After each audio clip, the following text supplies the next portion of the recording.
So, Kristina Nolan, so great to have you. Let's just start out with talking about weather's chilly in Chicago, right? Yes.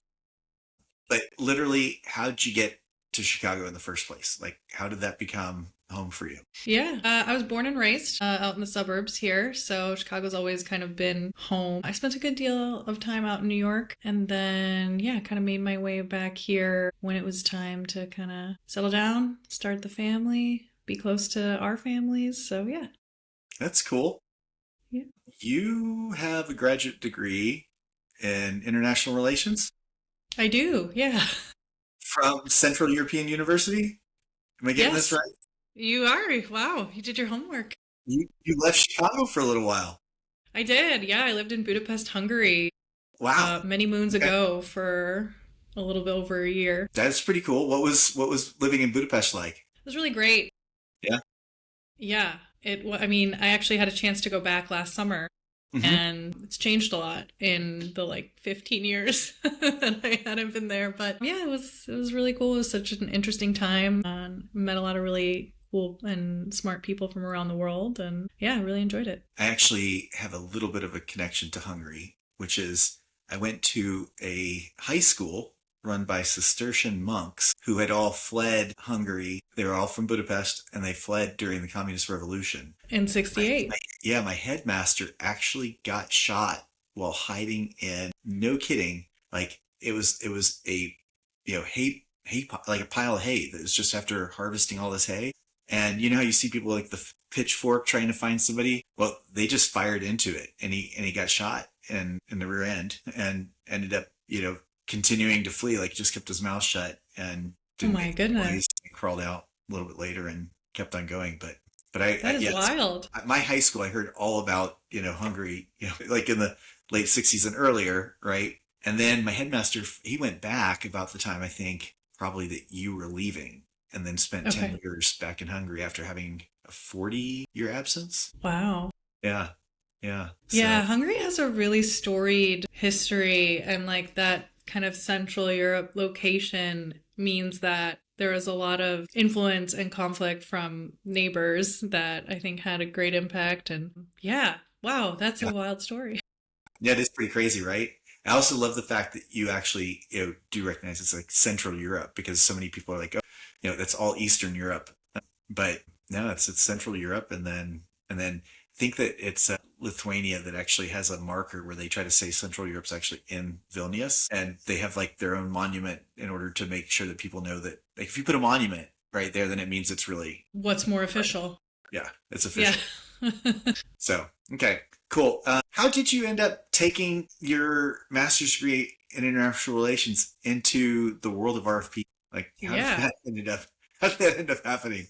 It's not exactly a linear path, right? One doesn't necessarily do that with the intention to get into the proposal world. I spent some of my early career in education consulting Hmm. and then moved into some other areas of tech and started in proposals. But I think the through line there is, and what my education prepared me for was doing a lot of really critical thinking and reasoning, reading through very large, long, and boring documents. But Yeah. even more so, I think that one of the things that comes up in my mind frequently is just the how important game theory was when I was studying international relations and how it applies to the proposal world. You are applying strategic interaction with incomplete information, really. Okay. And that's kind Yeah. of for me the theme of a lot of the proposal work that we do. It's interesting you point that out because I think a lot of people just think about RFPs as being intensely long documents with lots of questions that are repetitive, which is true, right?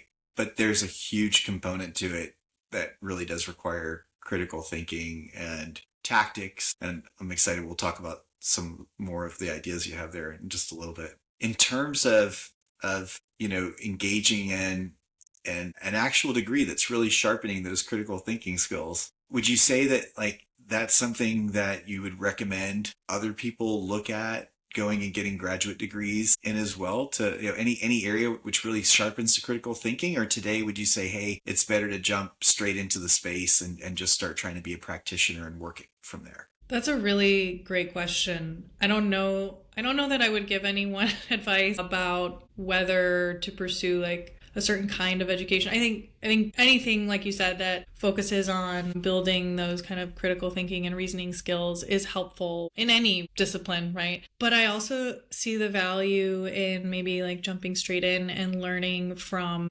professionals in the space.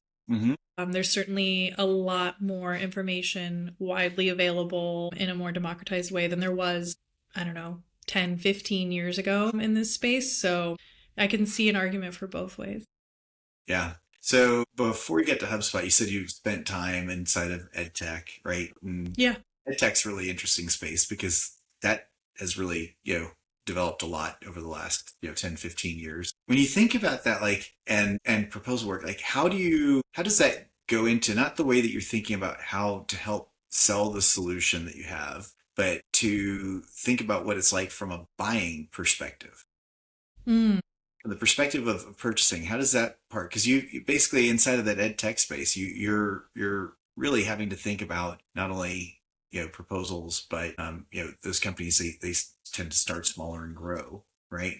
And so I'm guessing that you got some pretty expansive experience in terms of getting to work inside of more than one area. Tell Yeah, me a little bit about definitely. what your feelings are there. Yeah, I think EdTech was a great. So that's really where I got my, I guess, more kind of formal introduction into proposal work because that's like so much of it is done via proposals, right? Like, especially some of the last EdTech company I worked for was selling to school districts across the US, right? So most of them, if they're spending a certain amount of money, they are obligated to use an RFP process to make that purchase. And so it was a really wonderful space to be in to learn. I guess I would like SLED, as a lot of the proposal folks will call it, is kind of a nice intersection of like gov buying, right? Because it's not quite gov agencies, but they're using government funds. So a lot of the purchasing needs to be really formal. The process needs to be really formal. But then we're selling technology. And so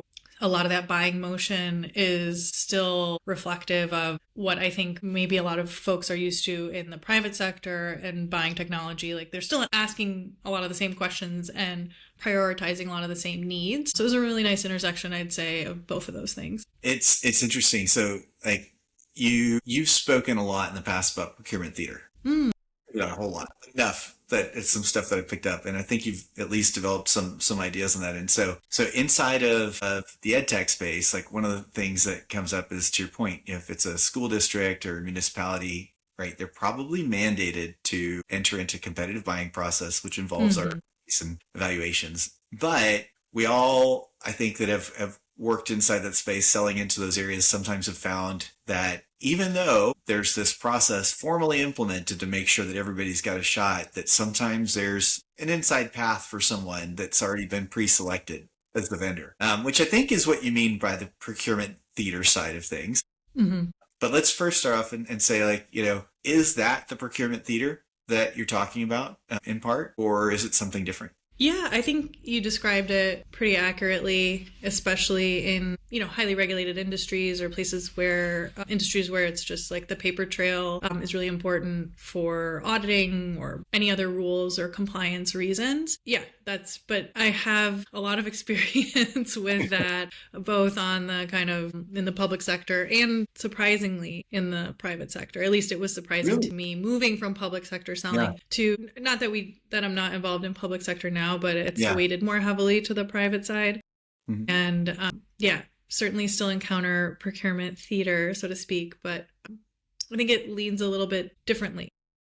Okay. How so? Like, not only do we encounter processes where like clearly there's already a selection that's been made and this is a formality or a checkbox exercise, as a lot of folks like to refer to it. But what we're starting to learn, at least on my team, is like just how much of a process it is to influence something like that, to influence that process and to be the ones that are selected, right, before the RFP drops. It's quite a long and involved and heavy investment process.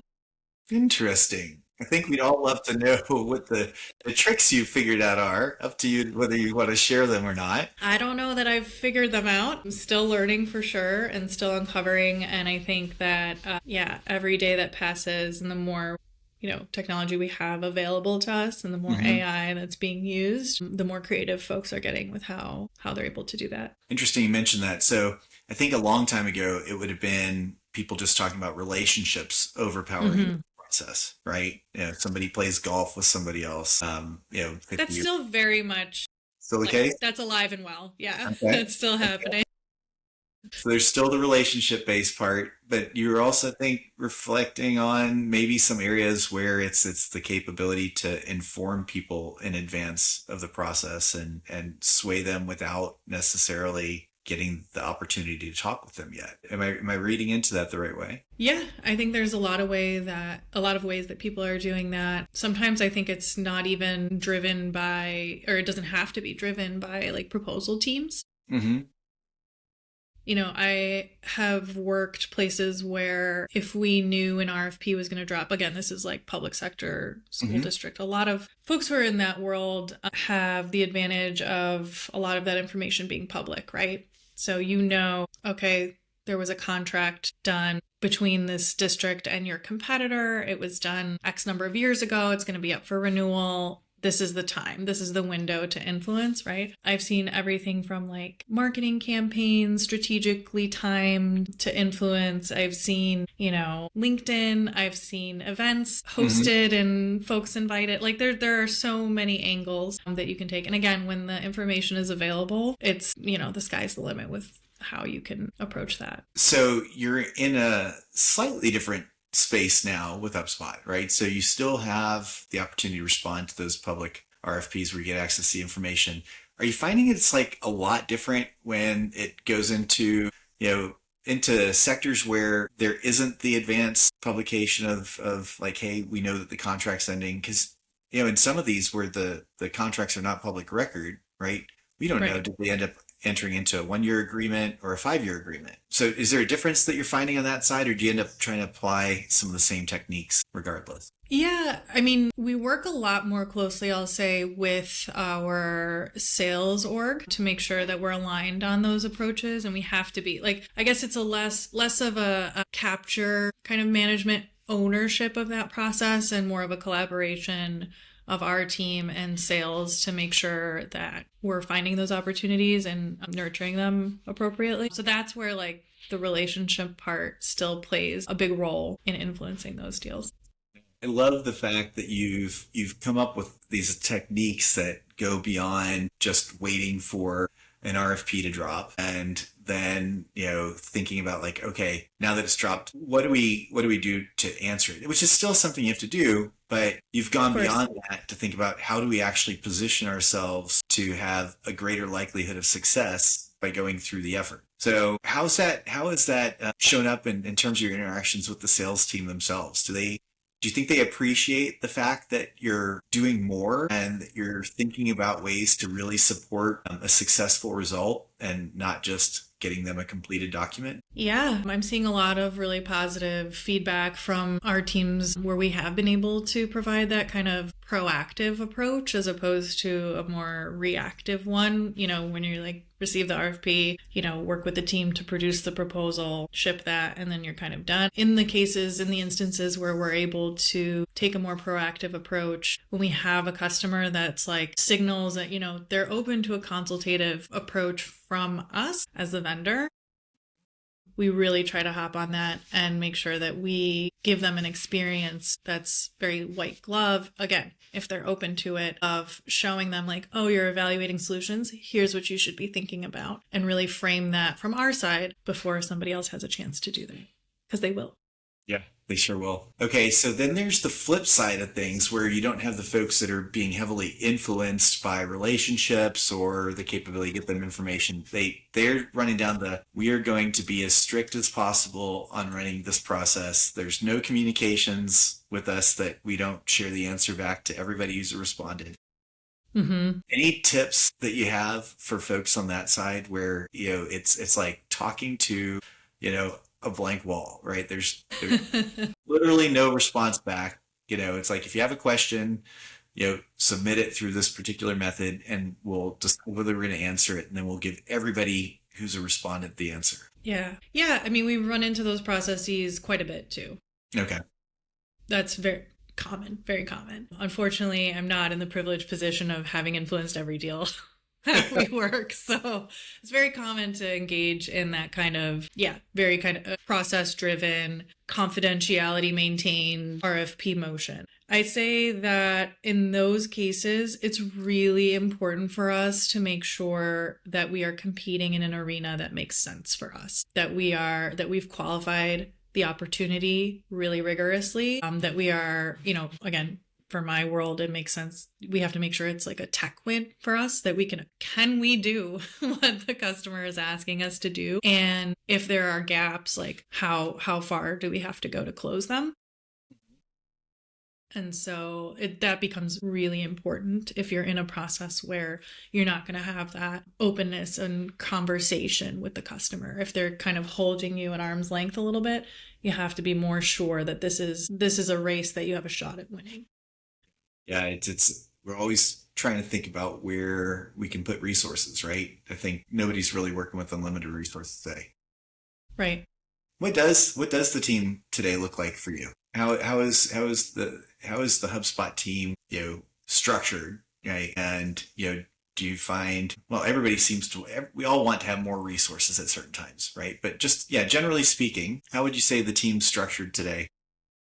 Yeah, we have, I mean, from the proposal side, I can speak. Yeah, we really try to focus our like human capital on, we try to prioritize our kind of upmarket, higher value deals where like one of our proposal specialists or managers is like focusing on those deals and providing that kind of real quarterbacking of the deal alongside the sales rep who owns obviously that relationship and the whole sales motion. And then we're trying to identify the RFPs and the other kind of deals that come under our purview that are, there's a certain threshold of MRR dollars that we'll assign a proposal strategist to. And then for other deals, we're focusing a lot on self-service tools for our reps to be able to run with those alongside a solutions engineer who can handle the like technical aspect of an RFP. Yeah.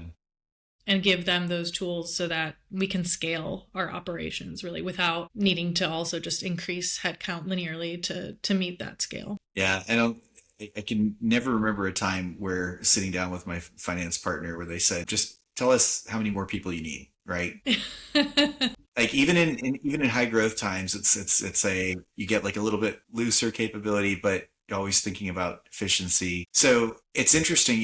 It's the go, no go on responding sometimes, but it's also not just that black and white. Sometimes it's talking about like, how do we empower folks to be able to do the work themselves without necessarily getting a dedicated resource coming from the team. So the go, no go is more complicated, right? Although I'll say that go, no go also carries more weight when it's something that a deal team has to run themselves, right? If there's an RFP and the go, no go recommendation is don't go. Right. And with that don't go, you're not going to get a proposal manager assigned because we've determined it's a no go. Yeah. My team doesn't have the authority. And I think most proposal folks would fall in this camp of like, we don't have an authority to tell a salesperson, like, you can't do that deal, right? But if the recommendation is no go, if you want to pursue it, here are your self-service resources. I feel like the no go has more weight of, okay, like I actually have to put hours to this if I want to carry this forward. And it gets a little bit more consideration in those cases. Yeah, sometimes they make the decision on their own that they're not going to put the time or effort in. Sometimes it's a close call though too. Definitely. And yeah, we have a lot of those where it's like, we're on the fence and we look for reasons. I would say we skew on the go, right? Like we want to go after as much as we can. But I think we also are pretty rigorous about certain elements that will be like a kind of deal breaker for us, right? That we just don't see the point in continuing. Yeah. What would you say the best trick you have in your bag is for being able to evaluate whether an opportunity is a go or no go? How are you making, I guess really it's like, how are you making the decision? Because it's not, it's at some level it's objective and some level it's subjective, right? Totally. But what have you found ends up working the best for you and your team to make those judgment calls? Yeah, you're right. There are both subjective and objective elements to that recommendation. And again, like I really want to drive home that it's a recommendation. My side, like it's never like don't do that, but more so like this is not recommended based on, and there are a couple of factors. There's our historical data, right? Like what's our track record with this kind of customer, with this kind of solution they're seeking, and with the buying process that they're running. Like, what are some of the signals we can take that are positive here if we're looking to like tip the scale one way or the other? Or what's really working against us? And what have we seen in the past that's like mirrored this and also didn't really work for us? So we use that for us also, like, again, in SaaS, I'm sure other folks will agree that like the technical win is like fundamental. If you can't actually deliver on the technical solution, you're not playing in the right game. And lastly, like it will go back to the relationship side of things. Like it matters. It matters if you have a champion on the inside who, you know, really wants your solution that you have to offer, and they carry the weight in the decision-making process that, you know, makes it worth your while to give it a shot. Yeah. You know, I think a lot of folks that we talk to are, well, there's so many different ways that, you know, proposal teams are organized, and they have different types of reporting structures and different amounts of influence inside their business. It sounds like you all have got a good balance in terms of the capability to sit and evaluate the opportunity and provide a recommendation, or at least to make a decision about whether a resource is going to be assigned directly to support it. For folks that are inside of organizations where you know, maybe there's a little bit more, I want to say hunger, maybe it's even going towards desperation to get more deal through the door, right? Like maybe leads have you know, been a little bit tougher to find. Yeah. And so there's just a more intensity, but they're not getting additional resources to answer. Any guidance that you have or any thoughts that you want to share with folks about, you know, kind of how to handle that situation where you have to try to take every single deal you can, but you still don't have more resources than you have? Yeah. Yeah. And that I know that's a reality for so many folks out there who are in proposals positions and in general, like, you know, people who are building businesses from the ground up, who are trying to chase, right, everything they can. I think it still is important to refine what you're going after, though, and to define that clearly, because I think a misconception, not among proposal folks necessarily, but maybe more so like from, you know, revenue leadership, is that the more you chase, the more you win. And that's not true at all in proposals. It's not a numbers game. It's not the more spaghetti you throw at the wall, the more will stick. So refining what you are chasing is still really important. I think it takes more work to do that if you're newer, right? And or if you're newer to the market that you're in, it takes a lot of time to get that intel. But if the mandate is there to chase everything, I think the best you can do is to set yourself up with systems that support your work, stuff that's repeatable, stuff that's manual, as much of that as you can automate. I would recommend to do that so that you're at least not wasting brain power and time, like reinventing the wheel every time you're starting a new proposal. Yeah. I love that you bring up that it's not just a numbers game, right? And it's not just, you know, just answer as many as possible, because that really is a big contrast to your point on the revenue side, right? A lot of times it is a numbers game, you know, especially like cold calling outreach, or going to a conference and trying to, you know, get a conversation going that's turning into an actual qualified lead. It's a numbers game. It's the more people you can reach, the more people you might be able to engage in the discussion with. But really at this point, we're further along in the process on the sales side, right? So I think the point you're making is that the quality of your response really does impact the potential likelihood to win the opportunity. Exactly. And I think you hit it right there where you said, like, for when we're working on an RFP, like, we are already down this road. Like the buyer has already identified what it is they want. They've outlined it in great detail sometimes. Like they know what they're looking for. Mm-hmm.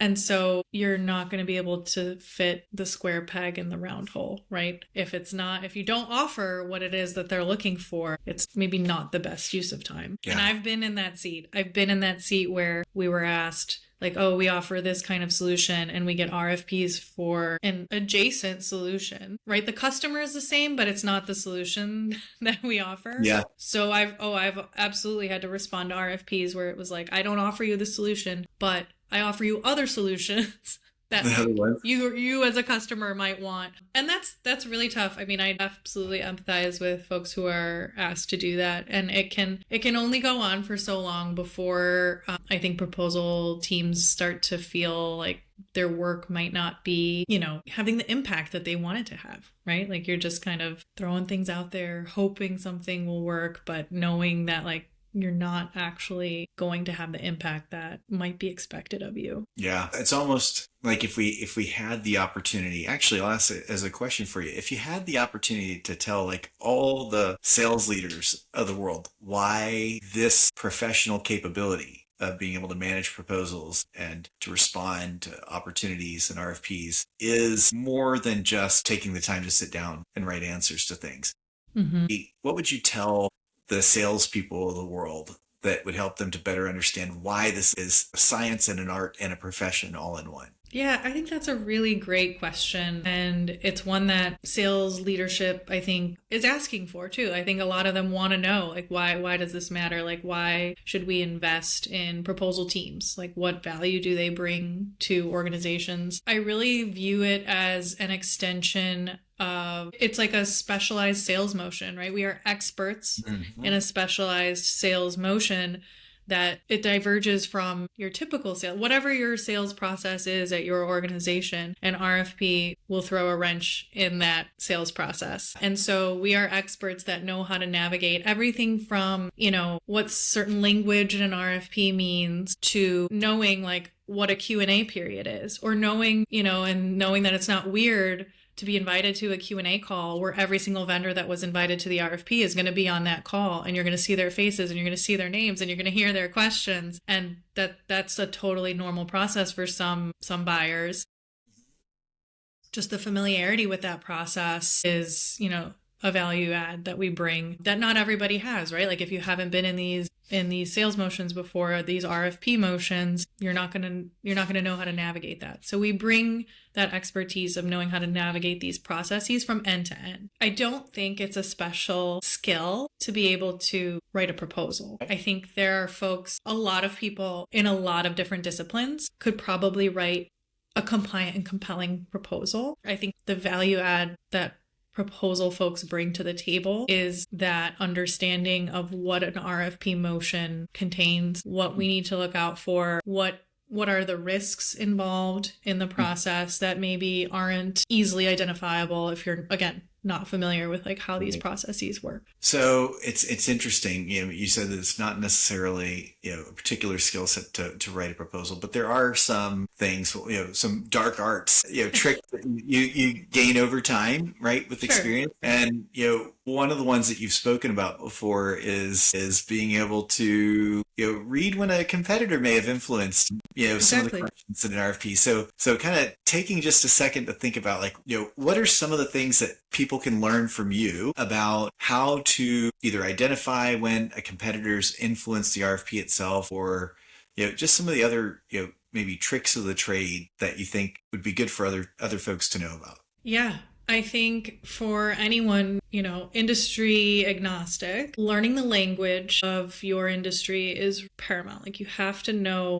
I don't think many people will disagree with that. But within that, there are probably differences you can identify among the different competitors in your industry and how they speak about whatever it is that you provide, the service or the good that you're selling. And being able to identify that in RFPs from buyers is a really great way to know, all right, who's influenced this, if you can identify that language. And you can even, we haven't even really gotten to the AI portion of the conversation, but it's really, really easy to even build yourself an agent on the platform of your choosing to be able to shred the document for that purpose. Like asking it to identify, all right, I think that these are my competitors, or even if I don't know who my competitors are, can a bot identify any language used that would suggest a buyer may be thinking about the solution from XYZ lens? I think that's one way to start. If you're not doing that, you should be doing that. Okay. Let's jump into the AI part a little bit. Okay. Every conversation today has to include, it seems, some part related to AI, just because it's been such a big change over the last few years, and the last couple of years in particular. It feels like there's been a massive acceleration. I want to see if I got this part right. So AI gets you 80. This is kind of, I'm trying to paraphrase you here, right? But would you say, you've said AI gets you 80% compliant and 30% compelling? Yes, I did say that. Okay, so explain the math there first. I think that's on Yeah, because purpose, that doesn't add up to 100, right? Yeah. And yeah, I meant out of 100, Yeah. AI can get you an 80 on Okay. compliance. Yeah. And out of 100, it Mhm. can probably get you to about 30 on the compelling side, meaning that it can do, at least in my experience thus far, Yeah. it can do very, very well at the compliance piece, and it needs more from proposal folks and from Yeah. us to get to the higher compelling score. So yeah, I realize that 80-30 people are probably like, what are you talking about? Yeah. This person has no idea what she's talking about. But no, out of 100, if you're Yeah. scoring both of those things out of 100, I think the AI performs really well. Mhm. Like I said, on the compliance and on the compelling Yeah. side, like there's still room for improvement. Mhm. But also I think that's where we come in, where proposal professionals make up for that gap. I think you're right, and I think that it's so interesting because from that professional perspective, right, the compelling part's very easy to identify as being on the lower side of things. But if you're not a professional, a lot of times what AI generates for you looks so good, right? Because that's what it does so well, is it gives you something that looks like what you're looking for. Mm-hmm. The more you know, the more you can actually start to question whether AI's actually done that good of a job. So the Mm-hmm. professional looks at it and says, ooh, that's not compelling yet. Mm-hmm. Novice, maybe the salesperson that's kind of doing the work on their own and just tosses it into ChatGPT or into Claude, and they get back Mm-hmm. like, wow, that's a lot of fancy words tied together in a way that sounds really, really, highfalutin. That must be a Mm-hmm. great response. So if you were trying to explain that to a salesperson, it's like, this is not yet compelling. How would you actually explain it to them so that they understand why there's so much room left on the compelling side? Mm-hmm. Yeah, that's a great question. I'm really fortunate to work with some sales folks who are truly like at the top of their game and the top of their industry. And so thankfully, most of them, if not all of the ones that I work with, are pretty good at spotting like, hey, this isn't good enough yet. Like it's not compelling, because they know what it's like to sell to buyers before AI came into the picture, right? Like they know that it's not enough to just put together one sheeter, right, and send it off to a customer, and they're going to buy your solution based on just like some bullet points of like how you solve for their need. So I don't have to like defend that position a lot, but for folks who do, I think showing examples, like coming to the table saying like, well, this is what AI said, but pointing out like, but this is what we're missing. We're missing this kind of storytelling. We're missing this point of view. We're missing, the business value that we are delivering to our customer. And that's not to say that like you can't use AI to generate that content. Like you absolutely can, but it also takes that experience and the knowledge about like what is missing in order to get you there. Yeah. Okay, let's go into the 80% compliance side just a little Yeah. bit. So I think we've all seen the stories, and it's changed a lot over time about hallucination and, AI putting a lot of stuff out there. So in just a second, we'll find out what your definition of compliant is for the measure. Okay. But interestingly, even with all the improvements, right, recently we've seen some news where, even big law firms have gotten into some big trouble for having, AI tools that were designed specifically for helping to support them, giving them things that they shouldn't have turned into the teacher, let alone to the judge, right? Mm-hmm. So when you say 80% compliant, first, let's just quickly go in and understand when you're talking about compliance, what does that mean in your reference? Yeah, in this reference, broadly speaking, I mean that like the accuracy of answering questions, understanding the nuance of the questions asked, and positioning your, again, services or goods, whatever it is that you're selling, positioning it appropriately Mm-hmm. in front in the face of those questions. That's what I mean broadly. I don't mean compliance from a more like rigorous standpoint of like security or financial, but yeah, more so like compliant with the requirements. Okay. Yeah. So answering it's the right answer for the right question, right? Okay. So on that side, it's performing pretty well from your perspective. Mm-hmm. Would you say that ends up being more of the technology working well, or is it a matter of what the information, where the information that's feeding the technology is coming from, right? So we hear a lot about people saying garbage in, garbage out, right? There are some systems that are making things up because it has no information to actually pull from. Mm-hmm.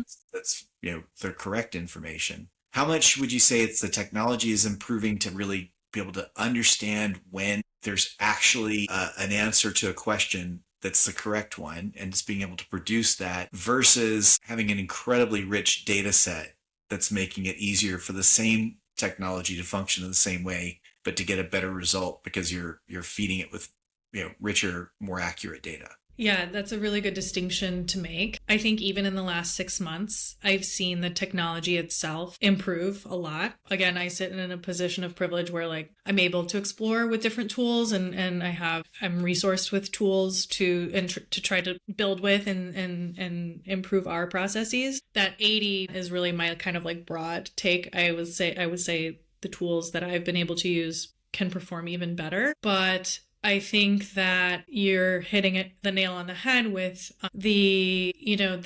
resources from which these tools are pulling also have to be maintained pretty rigorously in order to have that fidelity of information to output. We try to, so I mean, I know different teams have different resources. Not everyone has content managers, right? Not everyone has somebody dedicated to maintaining libraries or information. So, a rule of thumb, even for my team, is like, if we are leveraging resources, let's prioritize leveraging public-facing resources because we can have confidence that those have already been reviewed and maintained and updated because by their nature, they're, a public-facing resource, right? Yeah. That's something that like we try to prioritize. And then of course we have internal resources as well that my team we are not the lead responsible team for maintaining that information. Like sit more at like a cross-functional place within the organization. So thankfully we have partners across our organization that we work together with to make sure like, okay, the information we're using is accurate. Yeah. It's probably one of the great things about working for a company that works on helping companies manage information. Slight change in direction. So, from some of the other stuff that I've listened to you talk about or read about, you have a deep care about equity and accessibility. Tell us a little bit about your views there and how they influence your professional work and kind of how you carry yourself through these different roles that you've been in over the years. Yeah, it is something that I care a lot about. And I think I'm really fortunate to be at an organization that prioritizes equity, diversity, and belonging. And it really comes through in every part of the business and is especially prioritized in our like culture and people and just the way that our leadership shows up for us. I think I try to mirror that as much as I can. And in the proposal world too, I think it's important to make sure that we are training this next generation of practitioners to advocate for themselves and to, prioritize their career growth. Mm-hmm. And help them also find ways to do that, whether it is, staying within proposals and growing with that, or helping them see beyond the proposal side of the business and where they see themselves or their skills fitting in well elsewhere. Yeah, it's great to hear people continue to speak openly about the things that they value. People have been a little bit less vocal over the last little while about those things, and even to the point where ESG, which used to be a way for businesses to monitor themselves really globally, but now it happens in Europe a little bit more than it does in the US. And there are companies in the US that still do, but that social part of environmental, social governance, right, was a critical component. If you had to think about a way to give a piece of advice or guidance to somebody who's inside of an organization where it's not as open of an environment anymore to have discussions like that, how would you, like, what advice or guidance would you give them to be able to still help move forward these ideas that they feel strongly about, even when it's not quite as easy for them to do so? Yeah, that's tough to be in an environment maybe where that's not as prioritized or even supported. I think that there is a way to root that in the work that you're doing and to bring that forward with that foundation. Especially, I have been in organizations previously where, let's say equity and diversity were not, priorities, but in responding to RFPs, we are asked as the business responding, like, how do we prioritize this? Do we prioritize this? And what collateral or proof do we have of, this priority? If you see that, you can use that as a business case to bring that forward. And I have in the past, at least for the visibility, right? And to put it on leadership's radar, like, okay, we're being asked about this. We're going to continue to get asked about this. So it's something that we need to at least put some attention to. And then from the environmental side too, like, again, I'm at HubSpot. We have a whole team dedicated to our sustainability. They put out a sustainability report every year, and we leverage that a ton in our RFP responses. But if you're at a company that, maybe is small, maybe doesn't have the resources to even look at and consider sustainability, I think it's worth talking to leadership about how you want to at least position yourselves with a statement. There are certainly things that, like, not every company can meet every request. And when, even at HubSpot, if we don't meet a certain requirement or a request, like, we try to come up with a statement that is reflective of our position and of our, like, company values that aligns with what the customers are asking for. Okay, last ones. We always close out with anything you want to share with folks. It's a free moment to add in whatever you want to see show up inside of the podcast. Yeah, I think that proposal folks are so important to the growth of whatever organization you're in. And I think I would love to see more of us really advocate for ourselves and come to leadership with proof of the impact that our work is having on the organization's growth. I think that, the more we can incorporate a feedback loop into the work that we're doing to improve and then also help our businesses improve, I think the better it will be for our own growth and the future of this profession. Wow, that was really great. I love that. That's really great. Kristina, thank you. Like, this is, like, I probably could keep on, talking to you for hours and hours, but I won't steal more of your time today. I'd love to do this again as a follow-up with you. Yeah, thank you.